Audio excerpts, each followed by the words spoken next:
কখনো হাঁচি বা কাশির সময় অজান্তে কয়েক ফোঁটা প্রস্রাব বেরিয়ে যায় আর তখন বুকের ভেতরটা কেঁপে ওঠে, যদি কেউ বুঝে ফেলে।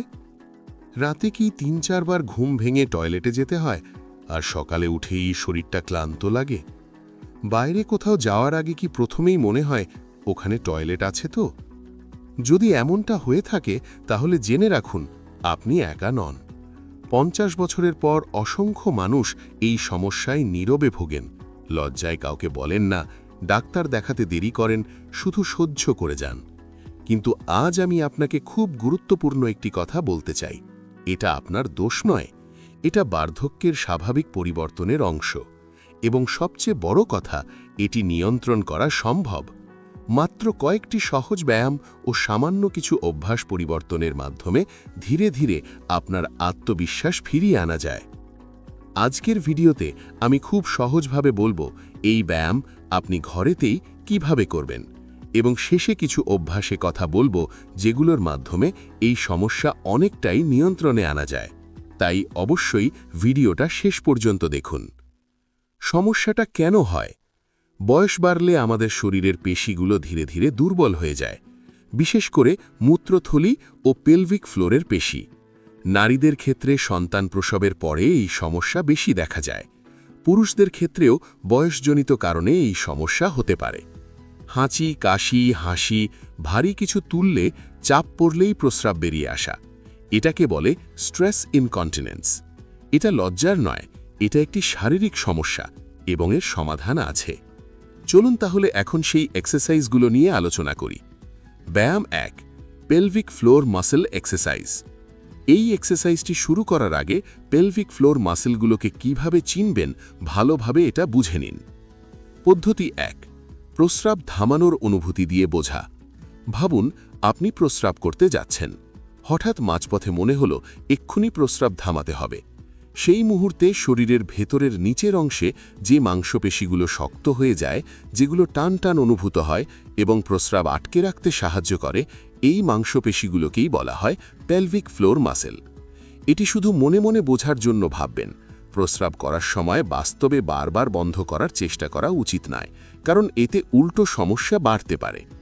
পদ্ধতি ২, গ্যাস আটকানোর উদাহরণ। আরেকটি সহজ উপায় হল, ভাবুন আপনি হঠাৎ পায়খানার হাওয়া বা গ্যাস বাইরে যেতে দেবেন না। তখন পায়ুপথ ও তার আশেপাশের ভেতরের পেশিগুলো স্বাভাবিকভাবেই শক্ত হয়ে যায়। এই সময় নিচের দিকটা যেন হালকা করে ভেতরের দিকে ও ওপরের দিকে টেনে ওঠে, এমন একটি অনুভূতি হয়।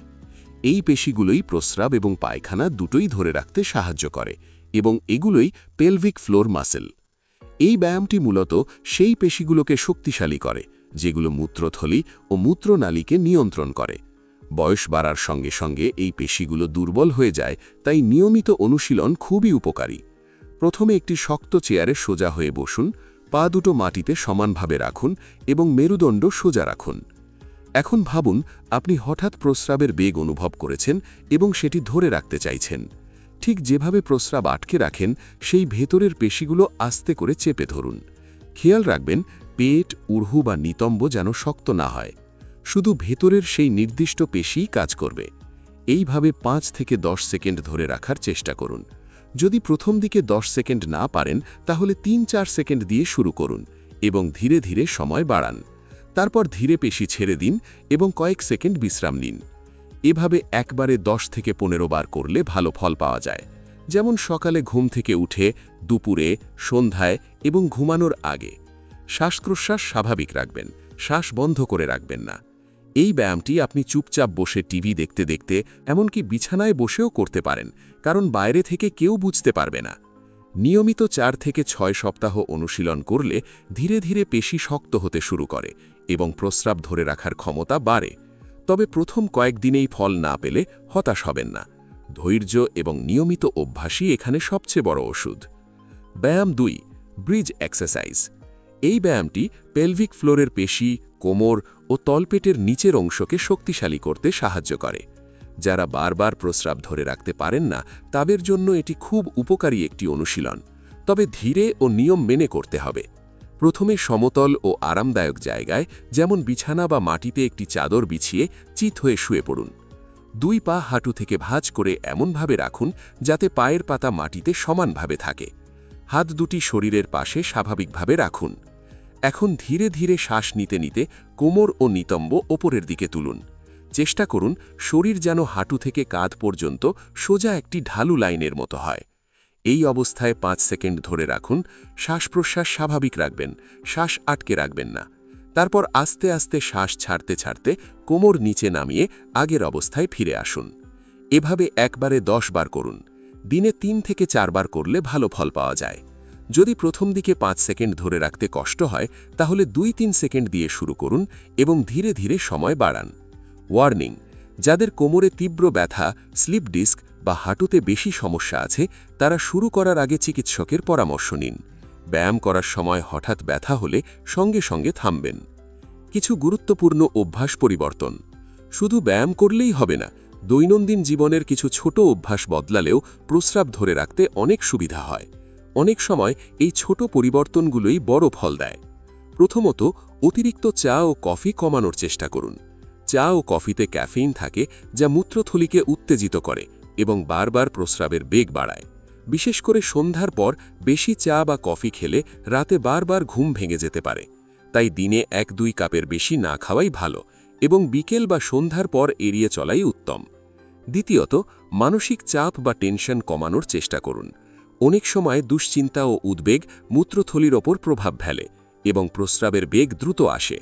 প্রতিদিন কিছু সময় প্রার্থনা, ধ্যান, হালকা হাঁটা বা গভীর শ্বাস-প্রশ্বাসের অভ্যাস করলে মন শান্ত থাকে এবং শরীরও ভালো সাড়া দেয়।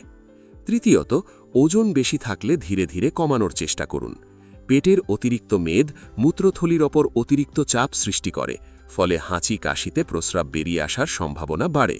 নিয়মিত হাঁটা এবং নিয়ন্ত্রিত খাবার এতে সাহায্য করতে পারে। চতুর্থত, রাতে শোবার ঠিক আগে বেশি জল পান করবেন না। সারা দিন পর্যাপ্ত জল পান করা জরুরি, কিন্তু ঘুমানোর 1 থেকে 1.5 ঘন্টা আগে জল কমিয়ে দিলে রাতে বারবার টয়লেটে যাওয়ার প্রবণতা কমতে পারে। তবে একেবারে জল বন্ধ করবেন না, শরীরের প্রয়োজন অনুযায়ী পান করবেন। এই ছোট ছোট অভ্যাসগুলো নিয়মিত মেনে চললে ব্যায়ামের ফল আরও দ্রুত এবং ভালোভাবে পাওয়া যায়। প্রথম 2-3 দিন ফল না পেলেও হতাশ হবেন না। কমপক্ষে 4 থেকে 6 সপ্তাহ নিয়মিত করতে হবে। আপনার শরীর ধীরে ধীরে সাড়া দেবে। নিজেকে দোষ দেবেন না, এটা খুব সাধারণ সমস্যা। লজ্জা পেয়ে চুপ করে থাকবেন না। সঠিক ব্যায়াম, সঠিক অভ্যাস আর একটু ধৈর্যই পারে আপনার আত্মবিশ্বাস ফিরিয়ে দিতে। আপনার জীবন এখনও সুন্দর, শুধু একটু যত্ন দরকার। ভিডিওটি আপনার ভালো লাগলে অবশ্যই একটি লাইক দিয়ে চ্যানেলটি সাবস্ক্রাইব করে নেবেন এরকম গুরুত্বপূর্ণ তথ্য পেতে। বয়স্ক মানুষদের সাথে অবশ্যই ভিডিওটা শেয়ার করে দিন যাতে তারাও নিজেদের জীবনটাকে আরও উন্নত করতে পারে। ধন্যবাদ সবাইকে।